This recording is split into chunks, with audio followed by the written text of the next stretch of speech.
Malatya 3. Ağır Ceza Mahkemesi iki kardeş arasındaki yapılan konuşmaları, Gaziantep'te 3 tane yardıma muhtaç bayana yapılan yardımları ve yine hukuka aykırı bir şekilde elde edilen bir itirafçının beyanlarını esas almak suretiyle silah elde edilemeyen, herhangi bir bombalama eyleminde kullanılabilecek bomba, patlayıcı mühimmat elde edilemeden ve buna ilişkin planlar elde edilemeden sadece yardım faaliyetlerini suç sayan ve örgüt üyeliği o suçun oluşması için yeterli sayan bir değerlendirme yapmıştır.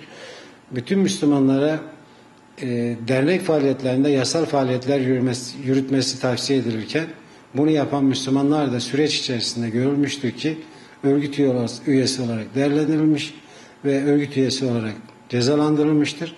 Halen de yardım yapan birçok dernek mensubu da bu sebeple takip edilmekte, izlenmekte ve örgüt üyesi muamelesi yapılması tehdidiyle karşı karşıyadır.